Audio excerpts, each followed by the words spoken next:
किसान आंदोलन के बीच दिल्ली में आतंकी मुठभेड़, 5 आतंकवादी गिरफ्तार। दिल्ली के शकरपुर इलाके में सुरक्षा बलों की आतंकवादियों से हुई मुठभेड़, भारी मात्रा में हथियार भी बरामद।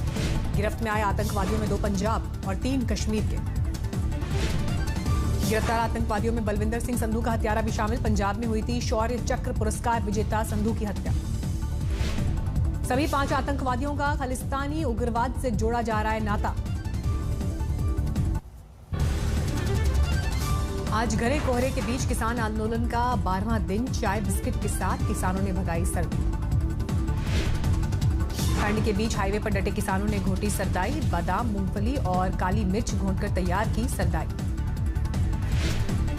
सिंगू बॉर्डर पर अब किसानों के लंगर का खास इंतजाम। सुबह से ही मशीन से तैयार की जा रही हैं रोटियां। किसान आंदोलन के बीच टिकरी बॉर्डर पर आज सुरक्षा के जबरदस्त इंतजाम, भारी संख्या में सुरक्षा बल की तैनाती। आज सिंगू बॉर्डर पहुंचे दिल्ली के मुख्यमंत्री अरविंद केजरीवाल, व्यवस्था का लिया जायजा। केजरीवाल ने कहा, मैं यहां सेवादार के तौर पर आया हूं। किसानों का संघर्ष जायज है और हम उनके साथ हैं। केजरीवाल ने कहा, केंद्र सरकार की थी योजना, दिल्ली लाकर एक मैदान में उन्हें किया जाए कैद। इसके लिए मुझ पर डाला गया दबाव। चारों तरफ से कई फोन आए, दबाव बनाया गया कि किसी तरह से हम परमिशन दे दें। उनका पूरा प्लान था कि किसानों को दिल्ली आने देंगे और फिर उनको वहां से पकड़ कर उनको स्टेडियम में डाल देंगे। केजरीवाल ने कल किसानों के बंद का किया था समर्थन। कहा, आप कार्यकर्ता शांतिपूर्ण बंद में कल लें हिस्सा। गाजीपुर बॉर्डर पर आंदोलन के 12वें दिन डटे हैं किसान। 8 दिसंबर को भारत बंद पर अड़े किसान। कहा, सुबह से दोपहर 3 बजे तक पूरे देश में करेंगे चक्का जाम। सरकार को किसानों ने फिर दिया अल्टीमेटम। यूनियन ने कहा, केंद्र को वापस लेना ही होगा तीनों कानून। दिल्ली बॉर्डर पर किसान नेताओं की साझा बैठक। प्रेस कॉन्फ्रेंस में कहा, एमएसपी को बहाल रखने की व्यवस्था जारी रखनी ही होगी। दूध और सब्जी की सप्लाई को बंद रखने का ऐलान। शादी समारोह पर कोई असर नहीं। किसान यूनियन के साथ बैठक में शामिल हुए स्वराज इंडिया के अध्यक्ष योगेंद्र यादव। कहा, भारत बंद पर किसान मोर्चा है अडिग। भारत बंद के दिन योगेंद्र यादव की सब्जी और दूध की सप्लाई पर रोक वाले ट्वीट पर हंगामा। लोगों ने पूछा, आखिर ऐसा कहने वाले वो कौन हैं? ट्वीट पर विवाद के बाद योगेंद्र यादव की सफाई। कहा, आने वाली पीढ़ियों पर असर डालने वाले कानून के खिलाफ बंद के दिन किसानों के सब्जी और दूध न बेचने के फैसले में आखिर गलत क्या है? कांग्रेस सांसद अधीर रंजन चौधरी ने प्रधानमंत्री मोदी को लिखी चिट्ठी। तीनों कृषि कानून रद्द करने की मांग की। किसानों के भारत बंद के समर्थन में उतरे राजस्थान के मुख्यमंत्री अशोक गहलोत। सूबे के बीजेपी प्रमुख पुनिया बोले, गांधी परिवार का किसानों से कोई लेना देना नहीं। पंजाब कांग्रेस को भी दिल्ली के जंतर मंतर पर प्रदर्शन की इजाजत नहीं। दिल्ली पुलिस ने कोविड प्रोटोकॉल कर दिया हवाला। समाजवादी पार्टी की किसान यात्रा से पहले विवाद गहराया। कन्नौज के डीएम ने अखिलेश यादव से रैली रद्द करने की अपील की। कोरोना प्रोटोकॉल और सुरक्षा का दिया हवाला।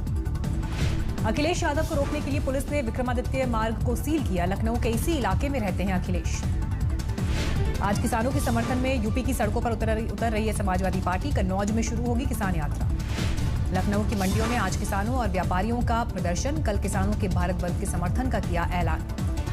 हरियाणा सरकार पर किसान आंदोलन का बढ़ता जा रहा है असर। जेजेपी के 2 विधायकों ने किया किसानों का समर्थन।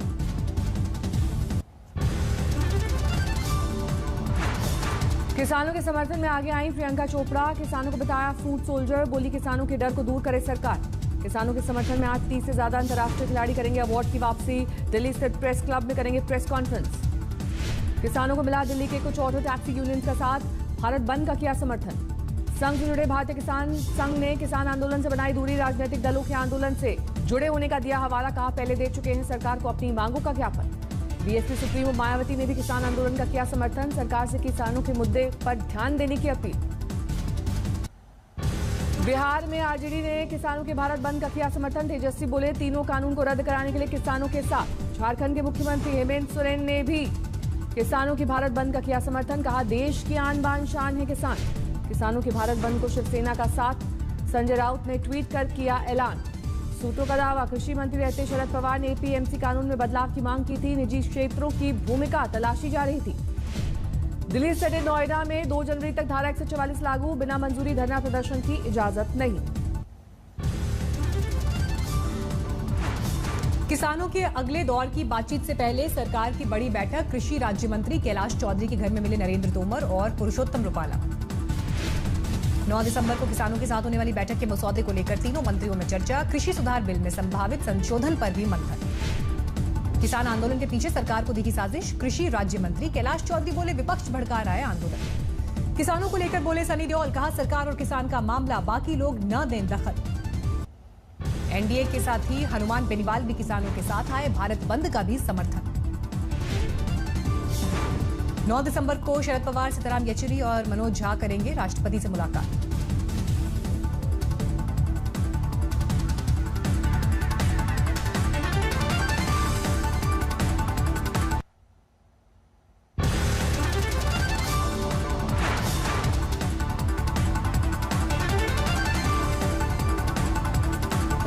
जम्मू कश्मीर में डीडीसी चुनाव के लिए आज चौथे दौर का मतदान जारी। 34 डीडीसी सीटों पर हो रही है वोटिंग।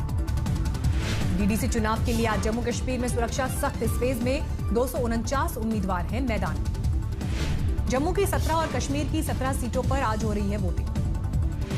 जम्मू कश्मीर के बड़गाम में सुबह से मतदान केंद्र पर जुटे मतदाता, दिखा मतदान का उत्साह। जम्मू कश्मीर चुनाव आयोग ने डीडीसी चुनाव में वोट के लिए पैसे बांटने और कुरान की शपथ दिलाने वाले वीडियो का लिया संज्ञान। पीडीपी के पक्ष में वोट देने के लिए डाला जा रहा था दबाव। पश्चिम बंगाल की मुख्यमंत्री ममता बनर्जी की आज वेस्ट मिदनापुर में महारैली। उठा सकती है किसान आंदोलन का मुद्दा। कोरोना काल में टीएमसी का दावा, आज सीएम ममता की रैली में जुट सकती है 2 लाख लोगों की भीड़। ममता उसी मैदान में कर रही हैं जहां साल 2018 में पीएम मोदी ने की थी रैली। ममता सरकार को बीजेपी ने बताया लोकतंत्र के लिए खतरा। कहा पश्चिम बंगाल में अगर आप बीजेपी में हैं तो कभी भी हो सकती है आपकी हत्या। बंगाल में हत्याओं का दौर चला और विशेषकर अनुसूचित जाति और जनजाति के कार्यकर्ताओं की बहुत हत्या की। दक्षिण की स्टार विजय शांति की आज हो रही है बीजेपी में वापसी। कल हुई थी अमित शाह से मुलाकात।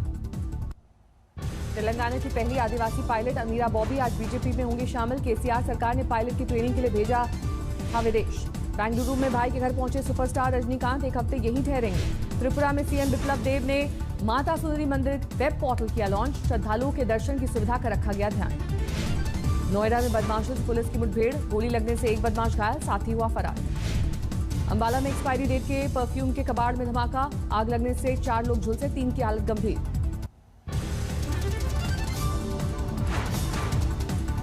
शिवराज कैबिनेट में मंत्री रही इमरती देवी को बंगला खाली करने के नोटिस पर गहराया विवाद। पीडब्ल्यूडी के इंजीनियर का तबादला। गोड्डा से बीजेपी सांसद निशिकांत दुबे की पत्नी को थाना से समन, धोखाधड़ी मामले में पूछताछ के लिए बुलाया गया। लखनऊ में महाराज सुहेलदेव की प्रतिमा के नाम से छेड़छाड़ पर गहराया विवाद। बीजेपी कार्यकर्ताओं पर लगा आरोप।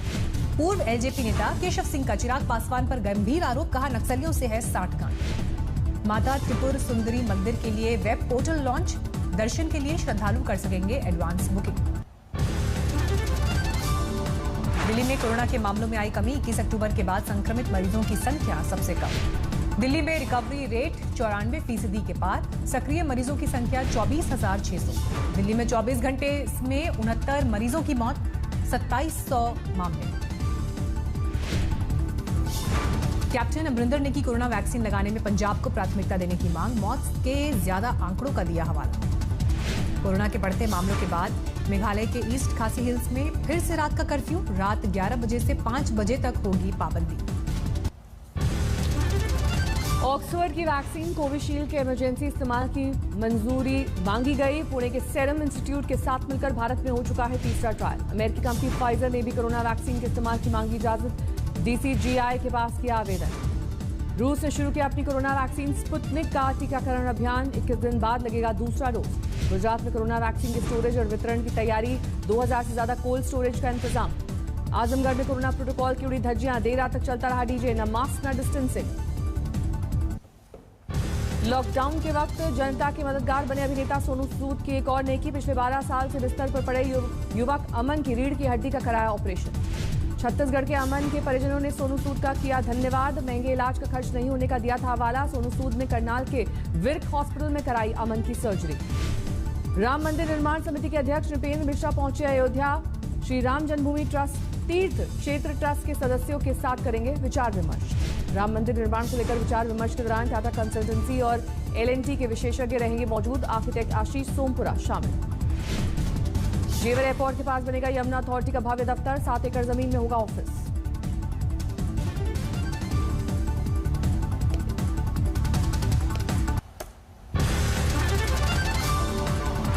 पाकिस्तान ने फिर किया सीज फायर का उल्लंघन। जम्मू कश्मीर के हीरानगर सेक्टर में अंतर्राष्ट्रीय बॉर्डर पर फायरिंग।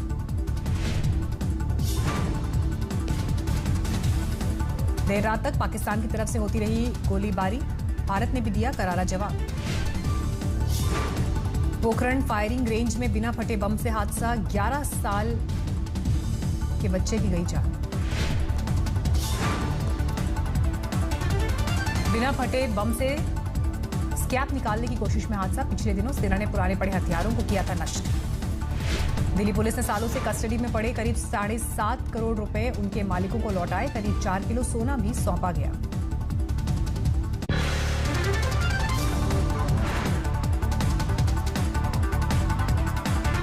नमस्कार, मैं हूं अंजना ओम कश्यप। हमें उम्मीद है ये वीडियो आपको पसंद आया होगा। लेटेस्ट खबरों के लिए यूं ही देखते रहिए आज तक और इस वीडियो के पसंद आने पर लाइक, शेयर एंड सब्सक्राइब करना ना भूलें।